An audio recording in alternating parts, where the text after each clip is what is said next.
educational satellite television programs.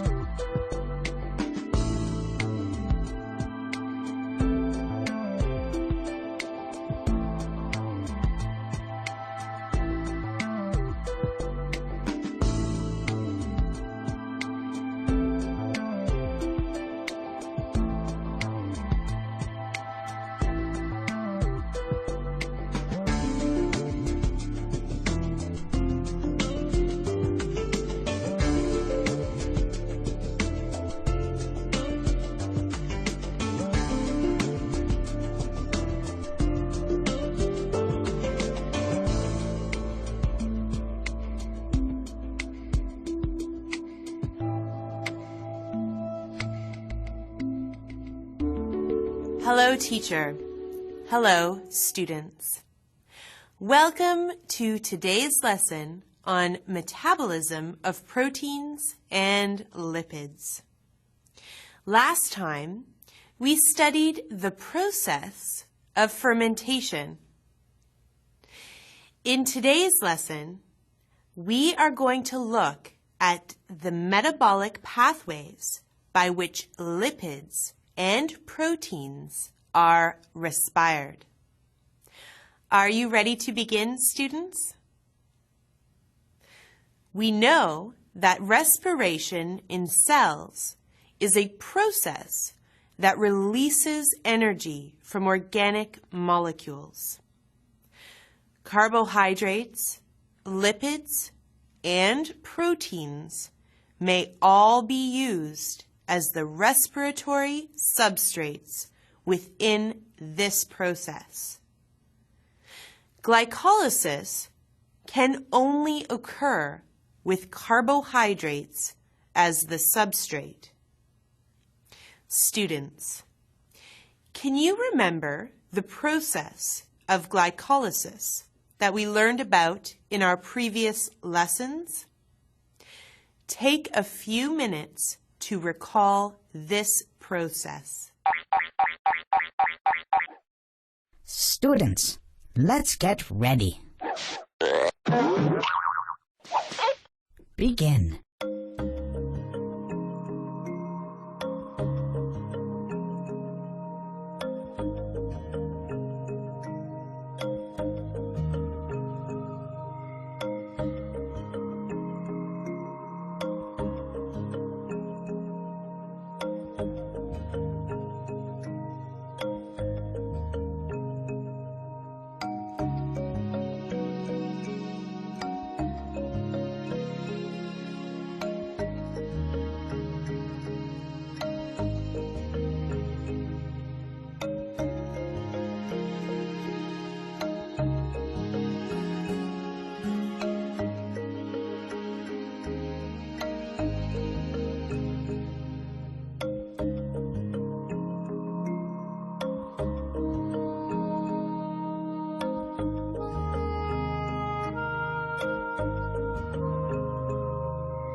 Time's up.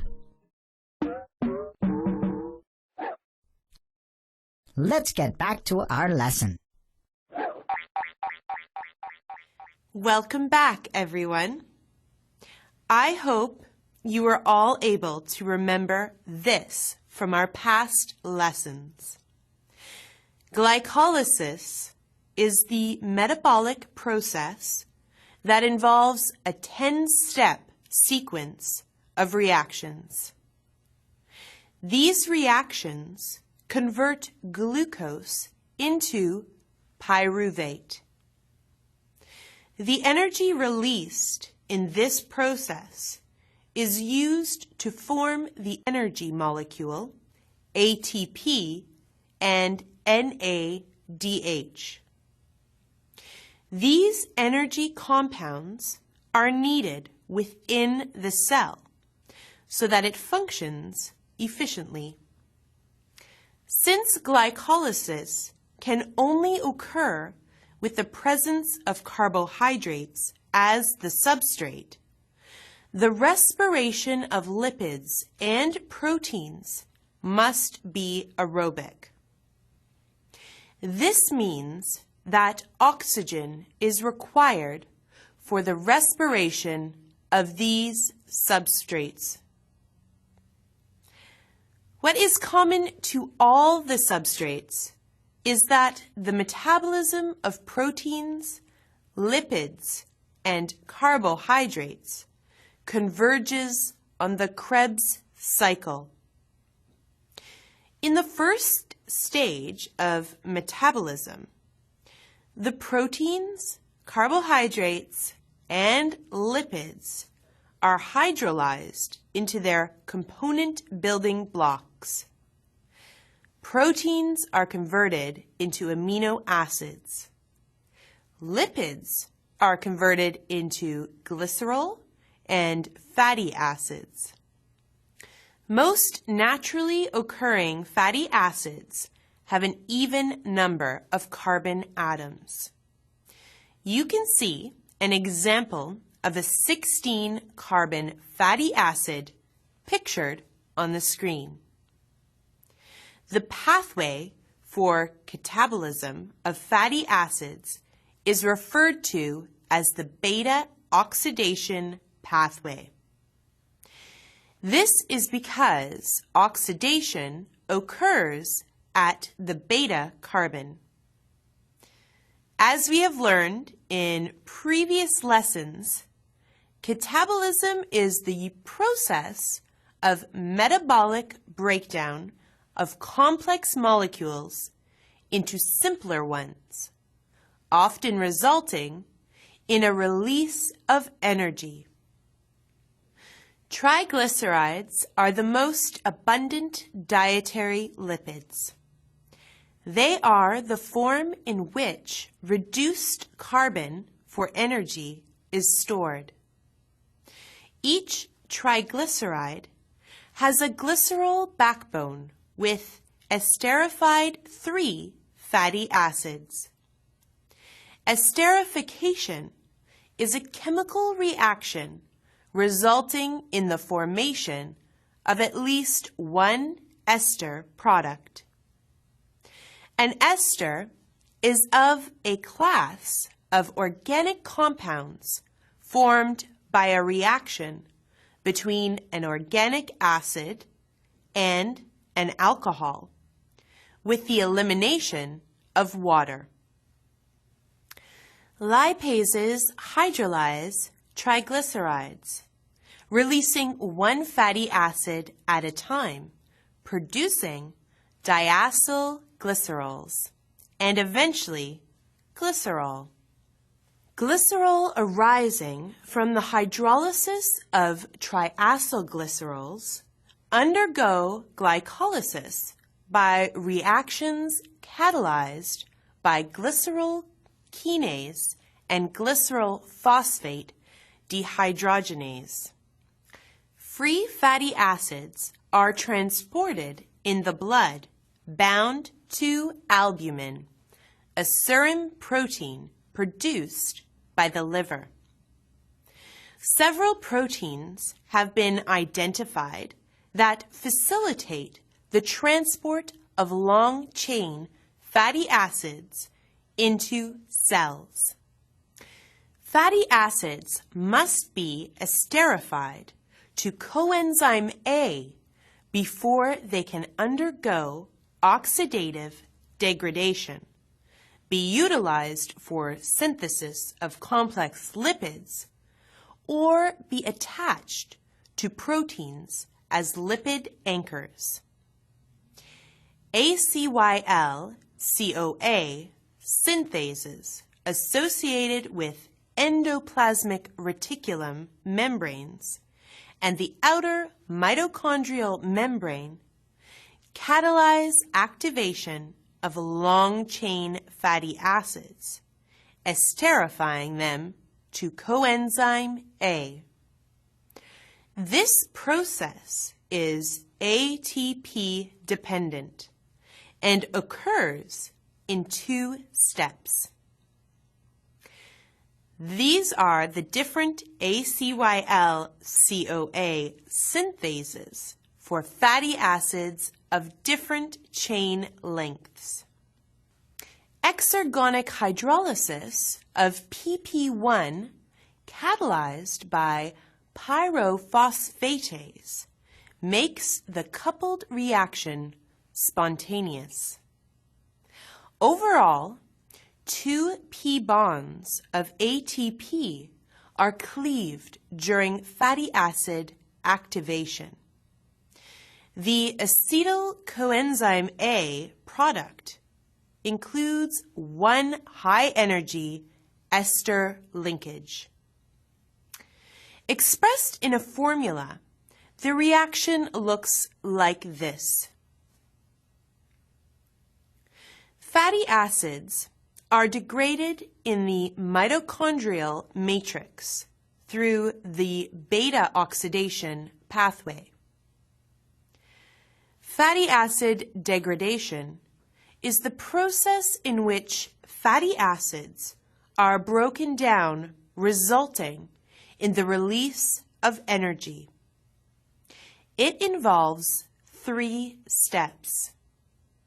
First, the activation and transport into the mitochondria, then the beta oxidation, and lastly, the electron transport chain. There are multiple enzymes specific for particular fatty acid chain lengths for most of the steps in the pathway. Many of the enzymes are soluble proteins located in the mitochondrial matrix. But enzymes specific for very long chain fatty acids are associated with the inner mitochondrial membrane facing the matrix. Fatty acyl coenzyme A, formed outside the mitochondria, can pass through the outer mitochondrial membrane, which contains large channels, but cannot penetrate the mitochondrial inner membrane. Once inside the mitochondrial matrix, fatty acids undergo beta oxidation. 2 carbon molecules, acetyl coenzyme A, are repeatedly split from the fatty acid. Acetyl coenzyme A can then enter the citric acid cycle, which produces nicotinamide adenine dinucleotide, NADH, and flavin adenine dinucleotide, FADH2. NADH and FADH2 are subsequently used in the electron transport chain. Besides beta oxidation, other oxidative pathways are sometimes employed. Alpha oxidation is used for branched fatty acids that cannot directly undergo beta oxidation. Fatty acids with very long chains are first broken down to a manageable size in peroxisomes. Students, We have covered a lot of material so far. Let us review what we have learned by answering a few questions. Please write your answers to the following questions in short point form notes. You may begin. Students, let's get ready. Begin.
Time's up.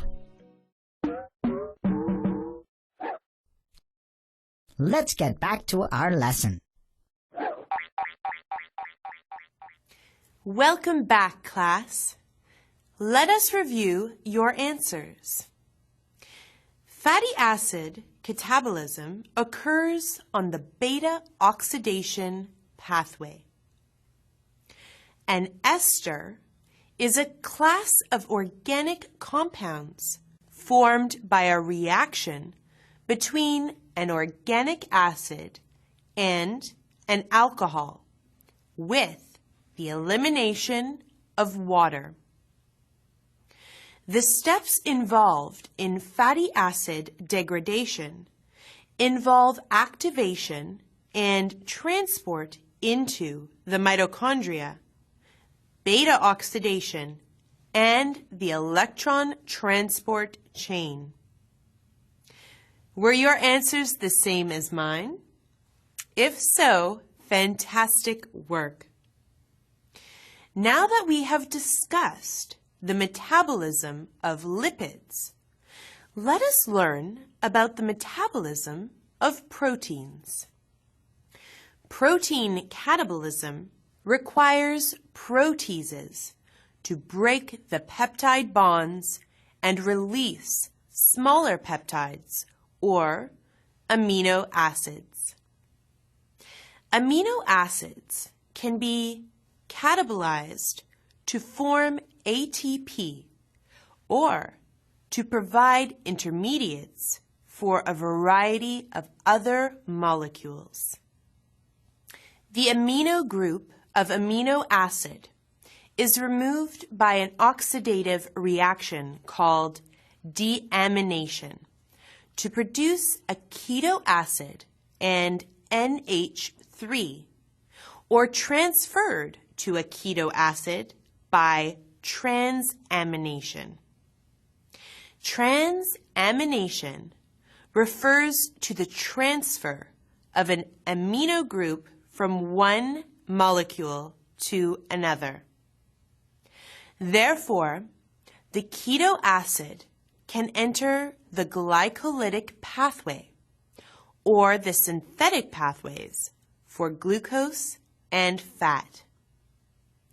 The nitrogen from the amino group can be used to synthesize important nitrogen-containing molecules, such as purines and pyrimidines. The toxic NH3 passes into the blood through the plasma membrane and goes to the liver, where it is linked with carbon dioxide to form the relatively non-toxic urea, which is excreted by the kidneys. Students, we have time for one last activity. What is the name of the oxidative reaction that produces a keto acid and NH3? Students, let's get ready. Begin.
Time's up. Let's get back to our lesson. Hello again, class. If you said deamination, then you are correct. You sure are attentive today. This brings